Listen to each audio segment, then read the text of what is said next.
Buenos días, queridos hermanos y hermanas. Bienvenidos al servicio de oración de esta mañana. Acabamos de leer Mateo capítulo 1 y durante estas semanas y meses que vienen voy a hacer una serie de exposiciones y explicaciones del Evangelio de Mateo. Recuerden ustedes que hace unas semanas terminamos el libro de Job en el Antiguo Testamento.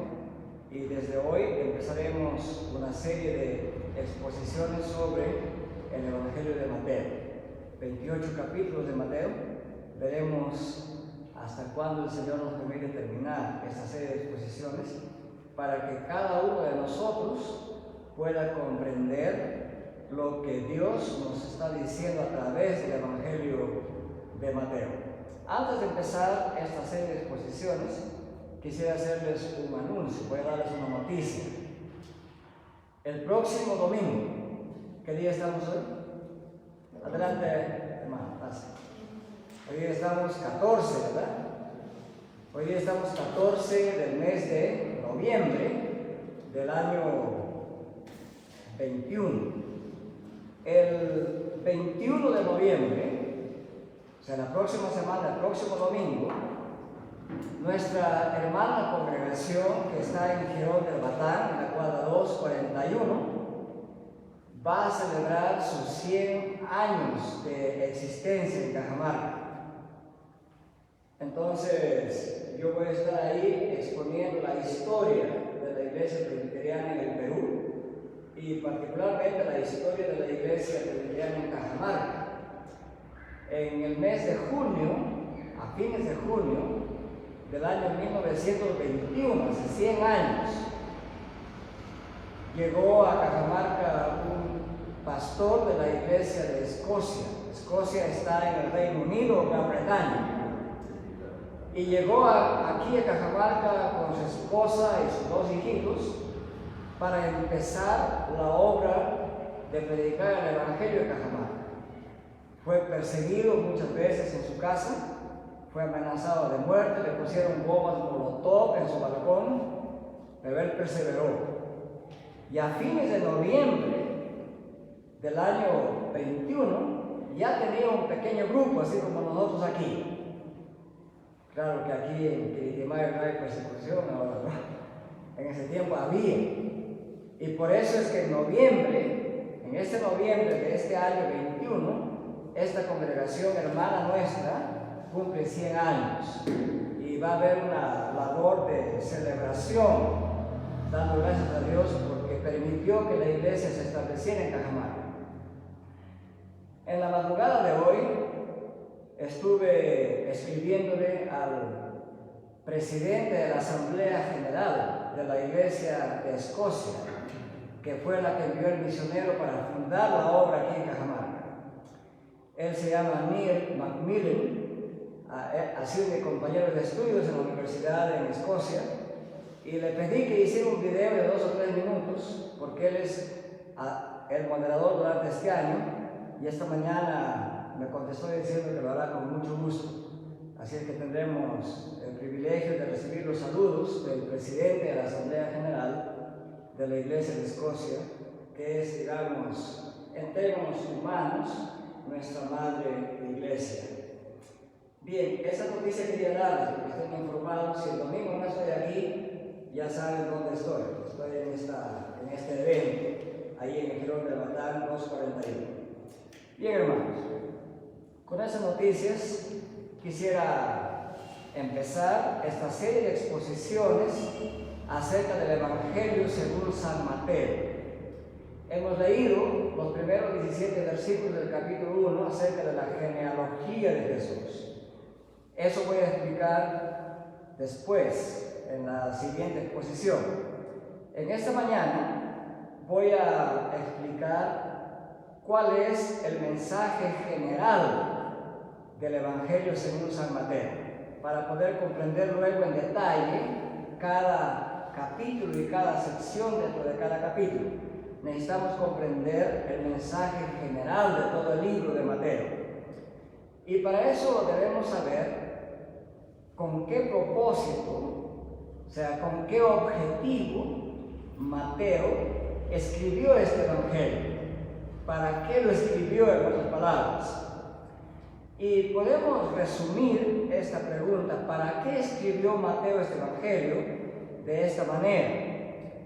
Mateo escribió este evangelio para proclamar esa buena noticia de la actividad salvadora de Dios, habiendo enviado a su Hijo Jesucristo a esta tierra. Entonces, esta actividad salvadora de Dios se manifestó de manera final en la crucifixión, muerte y resurrección de Jesucristo. Entonces Mateo se escribió para enseñar eso al mundo entero, que Dios estaba activo en la historia de la humanidad y que Dios estuvo activo y pendiente y preocupado por salvar a la humanidad, y que para eso Él envió a Cristo a este mundo para que sea crucificado, maltratado, que muriera y resucitara, para que los que creen en Él puedan obtener el perdón de Dios y tener entrada al reino de los cielos.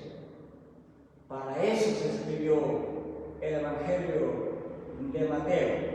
Entonces, el autor de este Evangelio escribe sobre todo para que la Iglesia de Cristo pueda interpretar este acontecimiento de la llegada de Jesucristo a la tierra, y para instruir o educar a los cristianos y a las futuras generaciones de la significación que tiene la muerte de Cristo y su primera venida a este mundo.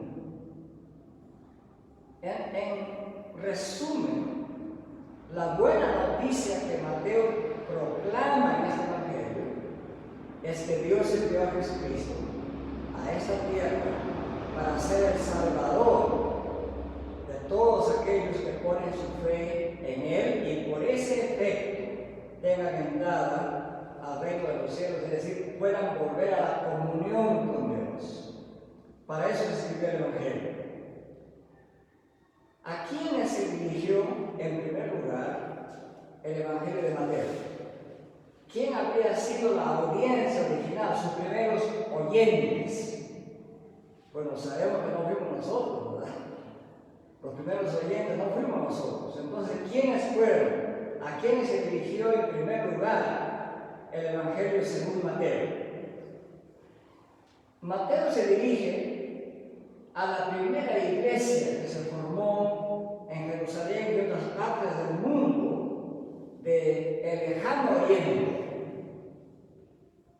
Esa iglesia estaba conformada principalmente por judíos que se habían convertido a Cristo, que habían puesto su fe en Cristo, creyeron el mensaje de Cristo, creyeron en su muerte redentora, y entonces se arrepintieron de sus pecados y se convirtieron en discípulos o seguidores de Cristo.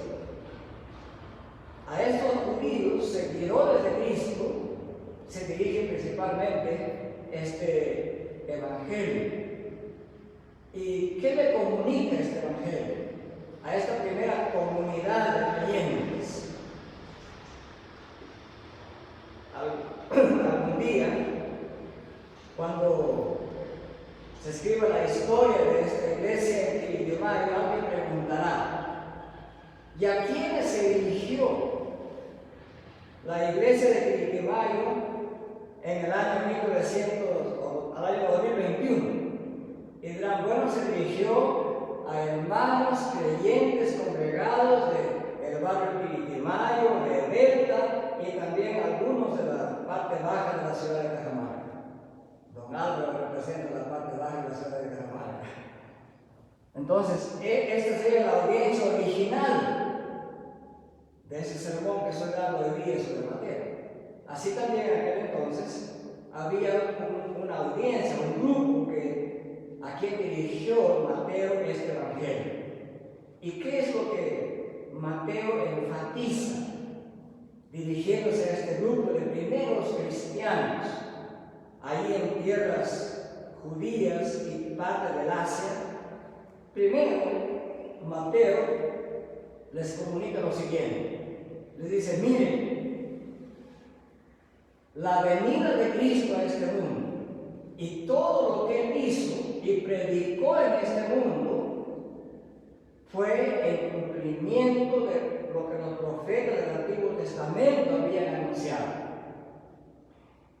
Los judíos ya tenían una primera parte de nuestra Biblia. Ellos tenían todo el Antiguo Testamento cuando Cristo vino. Ellos sabían, por haber leído el Antiguo Testamento, que el Mesías iba a llegar en algún momento, algún día. Y lo esperaban. Y Mateo les dice a ellos: eso que ustedes esperaban, el Mesías del cual habla el Antiguo Testamento, ese Mesías es Jesús, el que nació de María y el que nació de todas esas generaciones que se mencionan en el capítulo 1. Eso, en primer lugar, Mateo quiere que sepan los judíos en general y en particular los judíos creyentes en Cristo Jesús. En segundo lugar, el Evangelio de Mateo enfatiza la fidelidad que Cristo tuvo ante la ley. Es que había críticas. Los judíos que no eran creyentes en Cristo acusaron a Jesús varias veces de quebrantar la ley de Dios, de no respetar el Antiguo Testamento. Y Mateo quiere que esa idea y esa creencia que había, quiere descartar esa idea y enfatiza que Jesús fue el más fiel cumplidor de la ley de Dios. Y eso se explica en el capítulo 5 de Mateo y también en el capítulo 15, donde se muestra a Jesús diciendo: yo no he venido para abrogar la ley, yo he venido para cumplir la ley. Y además de cumplir la ley, he venido también para llamarlos a todos ustedes a ajustar sus vidas al paradigma de la ley de Dios, o al modelo, o a la exigencia de la ley de Dios. En tercer lugar, el Evangelio de Mateo dice lo siguiente: ¿por qué tus discípulos quebrantan la tradición de los ancianos? Porque no se lavan las manos cuando comen pan. Ahí le hacen una crítica a Jesús y a sus seguidores.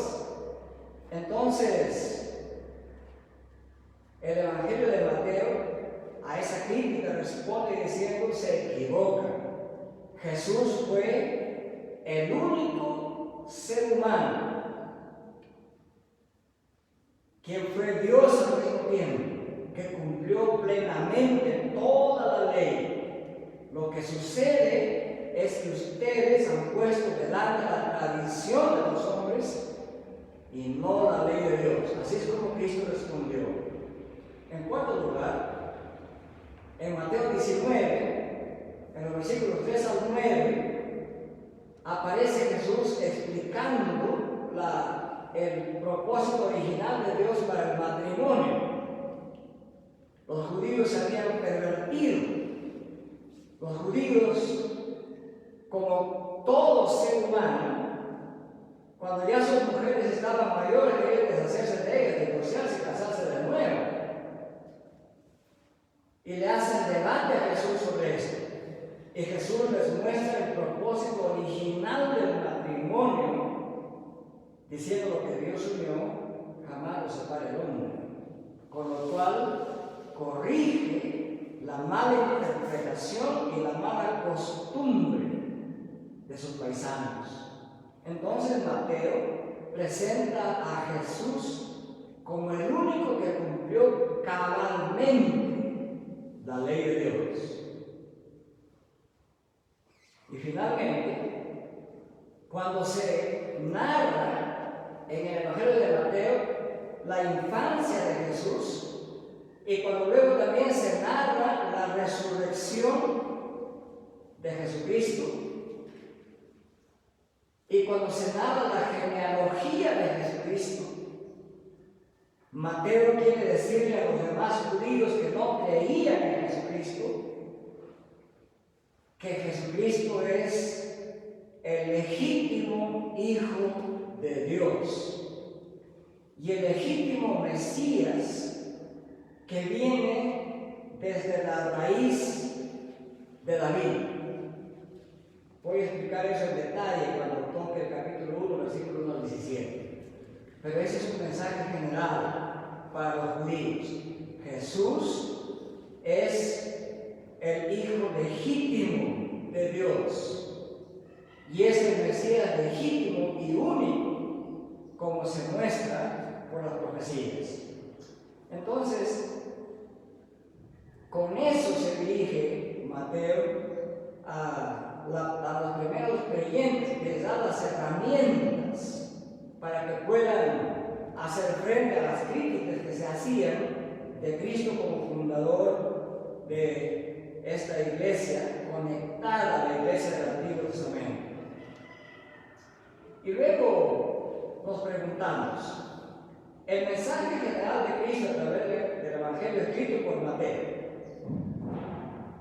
este mensaje general enfatiza tres cosas, tres hechos centrales acerca de la primera venida de Cristo a este mundo. O sea, en general, Mateo enfatiza tres hechos acerca de la venida primera de Cristo. ¿Cuál es el primer hecho que destaca el Evangelio de Mateo? El primer hecho es el siguiente.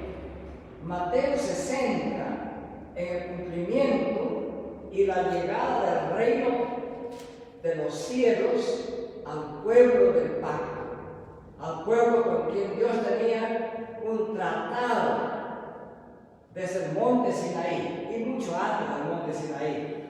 Entonces, podemos decir que el énfasis central de Mateo se encuentra en estas frases que está en el capítulo 4, versículo 23 de Mateo. Dice así: el reino de Dios. En otras palabras, el evangelio del reino de Dios ha llegado a este mundo con Jesucristo. La palabra evangelio significa buena noticia, significa una feliz noticia de que con Cristo ha llegado el reino de los cielos. Por eso Mateo lo llama el evangelio del reino, con lo cual indica que la predicación de Jesús se centraba en decirles: el reino de Dios que ustedes esperaban está aquí, yo lo he traído, decía Cristo, con lo cual implicaba que Él era el rey. O también la palabra rey significa Cristo, el ungido, o también significa Mesías. Entonces, queda clarísimo que el evangelio de Mateo es el evangelio del reino, lo cual significa que con la primera venida de Cristo, el reino de Dios se ha hecho presente, el gobierno de Dios se ha hecho presente en este mundo, y Cristo es ese rey. Por eso se llama el evangelio del reino. Los creyentes debemos estar felices de ese término, el evangelio del reino.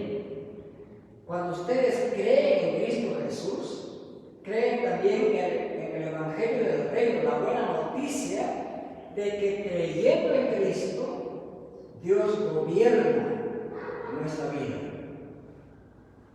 Eso es bien importante. ¿Por qué tengo que cambiar mi forma de vida de no creer en Dios a creer en Dios y en Cristo?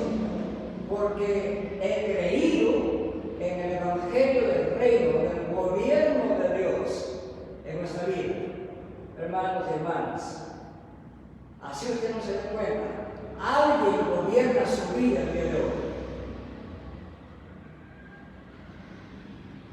Puede ser que usted no se dé cuenta, pero nadie vive a la deriva en este mundo. Todos vivimos según ciertas normas, ciertas reglas de vida. Esas normas de vida o las pone el gobierno, o las pone el mercado, o las pone algún gran maestro, pero alguien gobierna la vida de las personas, o las pone el diablo también. Creer en el Evangelio del Reino significa acomodar nuestra vida según las enseñanzas de Jesucristo. Significa ser gobernados por el Evangelio o las enseñanzas de Cristo. Por eso es que el creyente en Cristo puede cambiar su manera de vida, puede cambiar su manera de pensar, puede cambiar su manera de ser, porque cree en el Evangelio del Reino de Dios, del gobierno de Dios. Y usted tiene que preguntarse, ¿quién debe gobernar mi manera de pensar, mi manera de ser, mi manera de vivir? Y la respuesta que da Mateo es: para que usted viva bien y tenga entrada en el reino de los cielos, tiene que acomodar su vida a la enseñanza de Jesucristo. Jesucristo estaba hablando de una parábola, la parábola del sembrador en Mateo 13. Y la gente que escuchó esa parábola no la entendía, ni los propios discípulos de Cristo entendían lo que Cristo quiso enseñar con la parábola del sembrador. Jesucristo juntó después a sus discípulos, les explicó el significado de esa parábola y les dijo lo siguiente: pero bienaventurados vuestros ojos, porque ven, y vuestros oídos, porque oyen, porque de cierto os digo que muchos profetas y justos desearon ver lo que veis y no lo vieron, y oír lo que oís y no lo oyeron. Jesucristo, de sus propios labios, le dice a quienes creen en Él: ustedes son bienaventurados, son felices, son bendecidos, porque creyendo en mí, ustedes pueden ver de verdad, y oyendo, es decir, obedeciendo mi evangelio, ustedes pueden oír de verdad. Por eso son felices, bienaventurados. Hermanos, creer en el evangelio de Cristo no tiene que avergonzarnos. Los que creen en Cristo son bienaventurados. Cristo los declara así. Son felices porque realmente pueden ver, realmente pueden oír. Entonces, Mateo destaca este hecho. Mateo destaca el hecho de que la llegada de Cristo es la llegada del reino de los cielos, del reino de Dios, a la vida de quienes creen en Cristo. En segundo lugar, el Evangelio de Mateo enfatiza una clara enseñanza acerca de quién es Cristo. Es una pregunta que tenemos que hacer el día de hoy nosotros también. ¿Quién es Cristo según el Evangelio de Mateo? Seguramente si alguien le pregunta a usted, ¿quién es Cristo para usted? La respuesta más popular que hay en el mundo es: bueno, Cristo fue un gran hombre. Incluso algunos predicadores, sin darse cuenta, dicen: Cristo fue como cualquier hombre, como cualquiera de nosotros. Otros dicen: bueno, Jesús fue un profeta. Los judíos pensaban así: un profeta, como cualquier otro profeta. Otros dicen: bueno, Jesucristo es una leyenda. Hay varias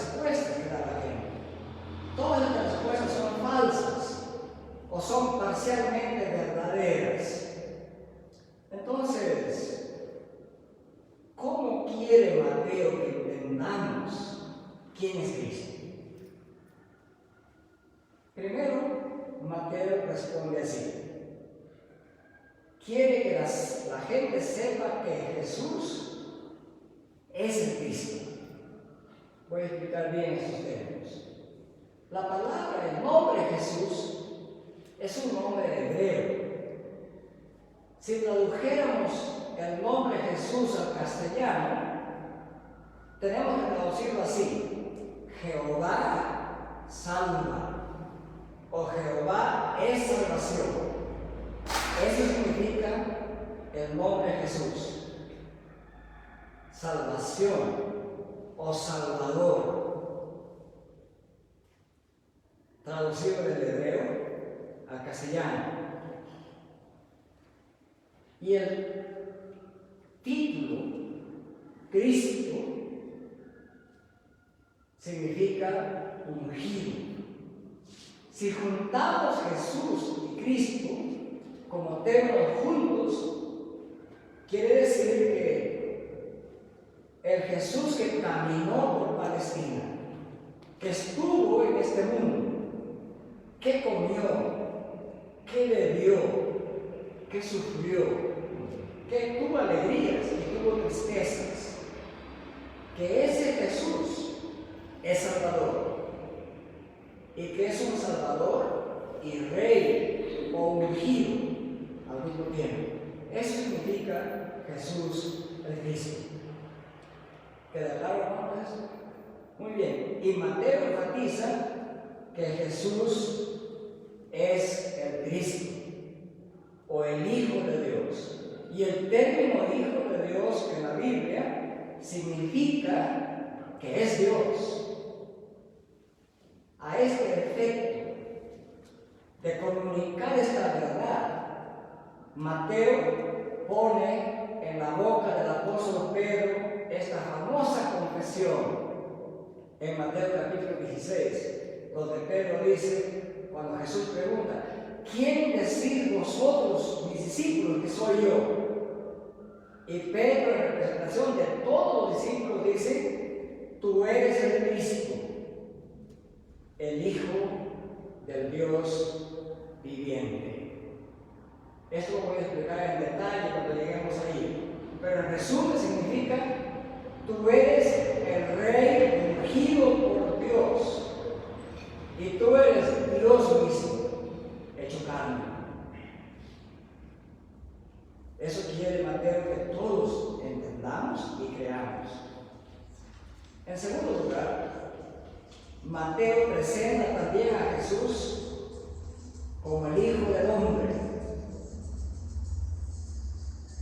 Lo presenta como Hijo de Dios, como el Cristo, como Dios, pero también lo presenta como hombre. Y a partir de esta enseñanza, como dice, Jesús fue un hombre como cualquiera de nosotros. Bueno, eso hay que decirlo con cuidado. Decir así es una falta de entendimiento de quién es Cristo. No fue un hombre cualquiera, fue un hombre sí. Lo que podemos decir es que fue hombre plenamente humano, eso podemos decir, pero no fue como cualquiera de nosotros. Fue un hombre 100% humano, pero moralmente superior a cualquiera de nosotros. Eso debemos decir. Espiritualmente superior a cualquiera de nosotros. ¿Por qué? Porque siendo hombre, al mismo tiempo es el Hijo de Dios. Fue plenamente humano, pero fue como el hombre verdadero, sin pecado, debió ser. Cristo representa la verdadera humanidad, la auténtica humanidad como Dios quiso que sea el ser humano. Un hombre sin pecado, en plena comunión con Dios, con una moralidad intachable. Por lo tanto, no es apropiado decir que fue cualquier hombre como cualquiera de nosotros. Si decimos así, no habríamos entendido el mensaje del Evangelio.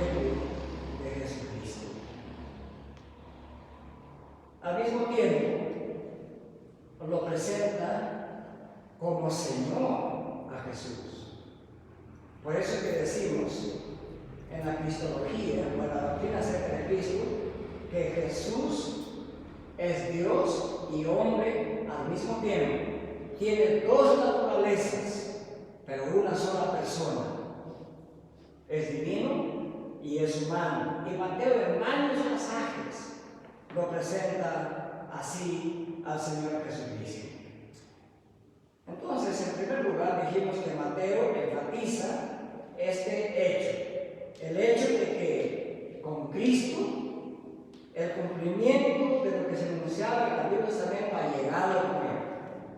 Y en segundo lugar, presenta a Cristo como verdadero Dios y verdadero hombre, y como verdadero Señor o gobernador de todos nosotros. En tercer lugar, el Evangelio de Mateo presenta a Jesús como el verdadero profeta que se anunciaba desde el Antiguo Testamento, como el profeta cuyo modelo de vida era tan ejemplar, espiritual y moralmente hablando, que podía demandar justicia, rectitud y discipulado de sus creyentes. Eso presenta Mateo. Miren, 7 veces en el Evangelio de Mateo, nuestro Salvador hace un llamado inequívoco a sus discípulos a tener una justicia personal, es decir, rectitud espiritual y moral personal. La palabra que está asociada al tema de ser justo aparece 17 veces en el Evangelio de Mateo, con lo cual significa que Mateo presenta a Cristo como a quien demanda de sus discípulos que sean personas con rectitud. Y además también Jesús demanda que quienes creen en Él se conviertan en sus discípulos. La palabra discípulo significa seguidor de un maestro. Si Jesús demanda discipulado de parte de quienes lo escuchan y creen en Él, significa que eres nuestro maestro, nuestro guía, nuestro enseñador. Y la palabra discípulo en el Evangelio de Mateo aparece 73 veces. Entonces eso indica que Mateo enfatiza que no basta creer en lo que Jesús dijo. Tenemos que convertirnos en los seguidores de sus enseñanzas. No basta recibir la enseñanza y decir, bueno, sí, claro, ya entendí. No. El Evangelio de Mateo enfatiza que quienes estamos bajo la enseñanza de Jesús tenemos que seguir sus enseñanzas y seguir personalmente a Él como nuestro Maestro, Salvador y Rey. Algunos de ustedes seguramente han tenido esa experiencia. ¿Alguna vez en su vida han tenido un maestro a quien ustedes han querido bastante? A veces es raro encontrar eso en la tierra, ¿verdad? Generalmente el alumno aborrece a sus maestros. Y cuando uno les pregunta, ¿cómo fue el maestro de matemáticas? ¡Uy, lo peor del mundo! ¿Cómo fue tu maestro de historia? ¡Uy, qué lindo! Pero alguien alguna vez en la vida ha visto y ha tenido un buen maestro en esa tierra. Y le mantiene respeto y cariño y habla de él y trata de imitar a ese maestro. Bueno, Jesús es el maestro de maestros. Porque no solamente Jesús enseñó lo bueno, no solamente enseñó a hacer el bien que Dios demanda, sino que Jesús demostró cómo se vive según las demandas de Dios. Por eso, no solamente Jesús es un maestro que nos enseña cómo es el espíritu de la ley de Dios, sino que Jesús es un maestro que ha vivido según la ley de Dios y nos muestra el camino de cómo vivir en obediencia a Dios. Entonces el Evangelio de Cristo nos enseña cómo tenemos que vivir como justos delante de Dios. Y podemos decir que el discipulado, ser discípulo de Cristo, significa seguir los pasos de Cristo. Y esto implica que seguir los pasos de Cristo tiene riesgos para nosotros los creyentes. Una vez le preguntaron a Jesús, ¿qué debo hacer para seguirte? En otras palabras, él dijo así, eso está en Mateo 16:24. El que quiere venir en pos de mí, en otras palabras, el que desea ser mi discípulo, el que quiere venir en pos de mí, el que quiere seguirme, dice así, ¿no? Niéguese a sí mismo,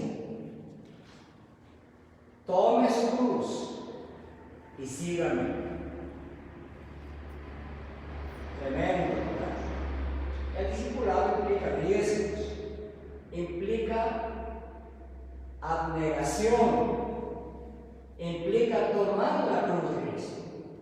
Nunca ha sido fácil para ningún cristiano en el mundo vivir como Cristo vivió. Siempre es difícil. Cuando usted cree en el Evangelio de Cristo, se gana bastantes enemigos gratuitos. Se burlan de usted. Dicen, ay, miren ese evangélico cargando su Biblia, ¿no? Y ja, ¿verdad? Hoy es menos que antes. Antes en Cajamarca era muy difícil entrar a la iglesia cristiana. La primera iglesia cristiana en Cajamarca fue la iglesia evangélica presbiteriana, nuestra iglesia. Los maestros, las escuelas de Cajamarca en ese tiempo, que eran pocas escuelas había, enseñaban que nadie pase por esa calle, tenían que pasar al frente para que la sombra del techo de esa iglesia no caiga sobre ustedes, porque ahí estaban los diablos, decían. Así enseñaban en Cajamarca. Y hasta bien entrado en 1980 en Cajamarca, todavía se hacía crítica a los seguidores de Cristo.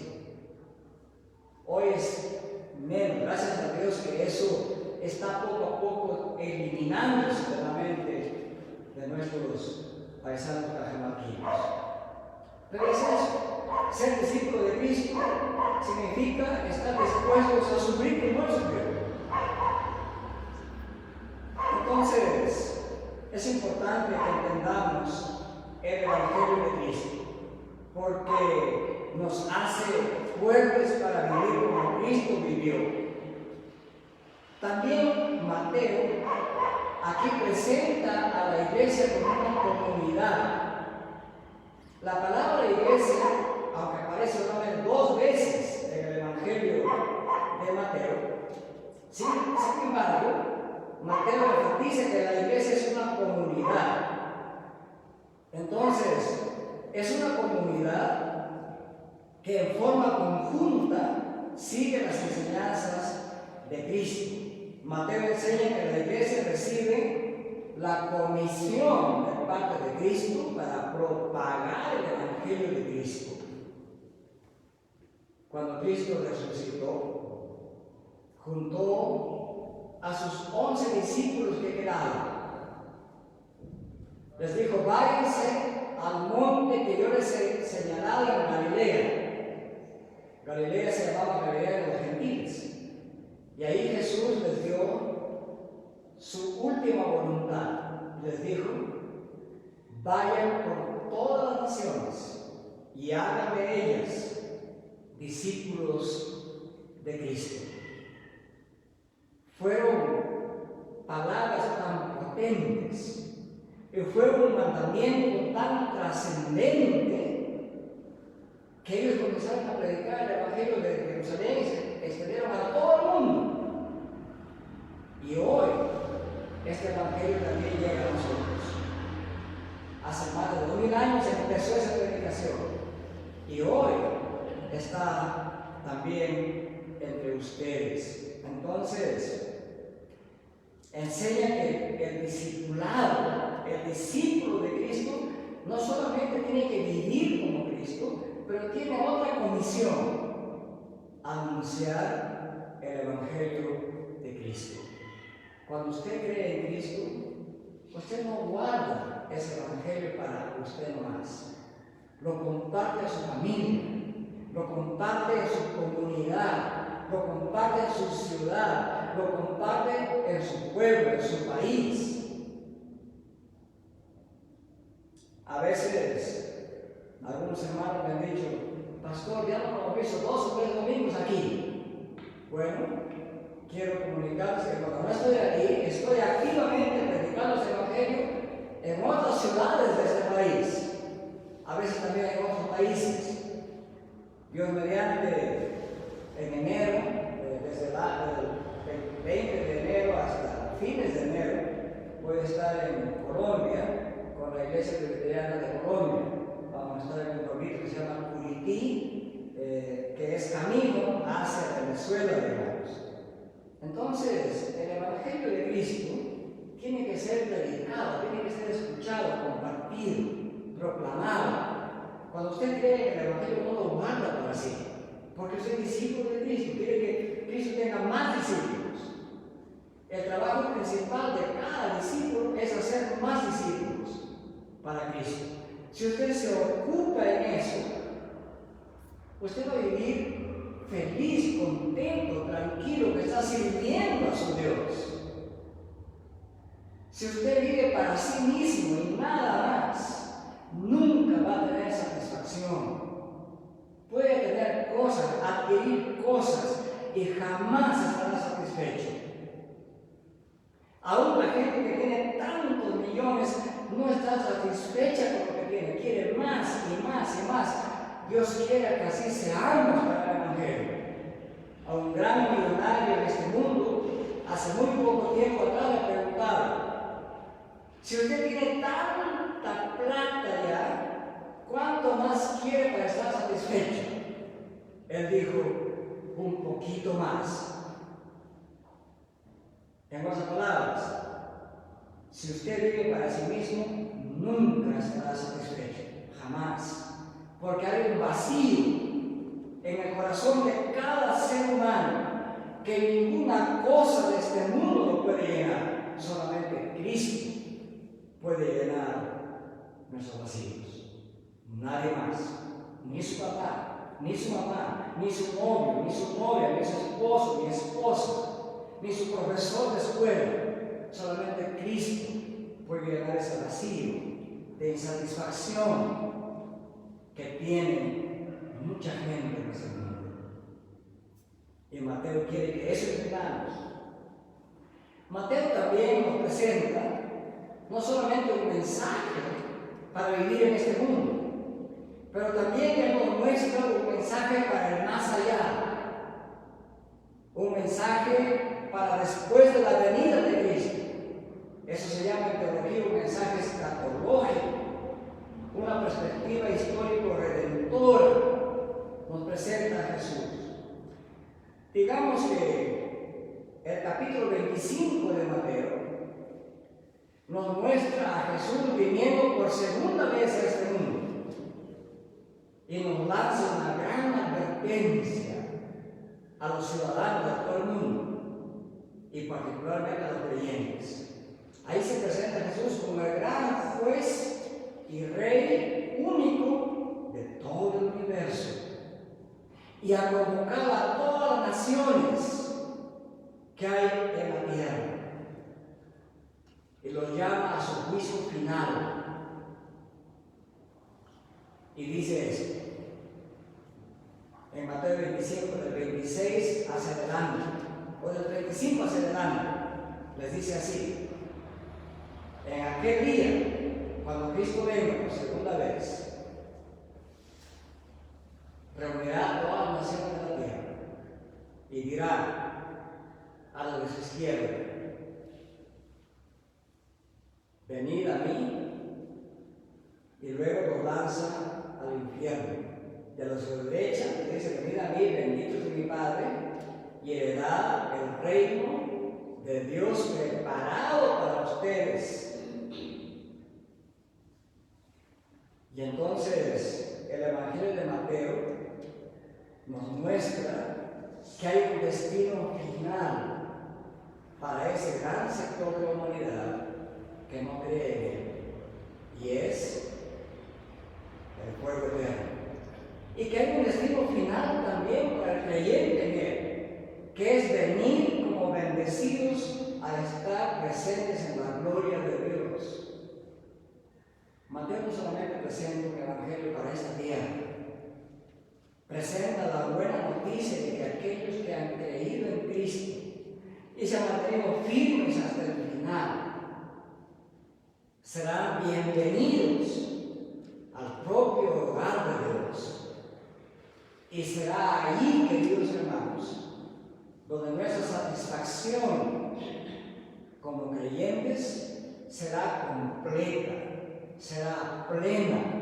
Nunca más tendremos insatisfacciones y vacíos en nuestras mentes y corazones. Entonces podemos decir que en general el Evangelio de Mateo describe a Jesús como el verdadero rey y profeta de Israel, que tiene toda la autoridad en el cielo y en la tierra. Y por eso Mateo 28, 19 y 20 se presenta a Jesús diciendo a sus discípulos: toda potestad les da en el cielo y en la tierra. Por tanto, id y haced discípulos de todas las naciones, enseñándoles todo lo que yo os he enseñado, bautizándolos en el nombre del Padre, del Hijo y del Espíritu Santo. Y he aquí yo estoy con vosotros hasta el fin del mundo. Así concluye gloriosamente su evangelio Mateo, diciendo que la iglesia de Cristo es una comunidad comisionada para predicar el evangelio y para lo cual está acompañada permanentemente de Jesucristo. Y por eso es que el creyente no tiene miedo a anunciar el evangelio de Cristo. Por eso es que el discípulo de Cristo no tiene miedo de proclamar el mensaje de Jesucristo, porque el Rey de todo el universo lo ha mandado, y no solamente lo ha mandado a su iglesia, acompaña diariamente con su Espíritu Santo para que su iglesia cumpla la comisión que Cristo le ha encomendado. Este es el mensaje general del Evangelio de Mateo. Explicaremos punto por punto las próximas semanas. Que el Señor bendiga a cada uno de ustedes y quiera Dios que por su Espíritu Santo hoy llene todos nuestros vacíos y salgamos de aquí creyendo que solamente en Cristo podemos alcanzar plena realización como discípulos de Él. Que el Señor bendiga su palabra.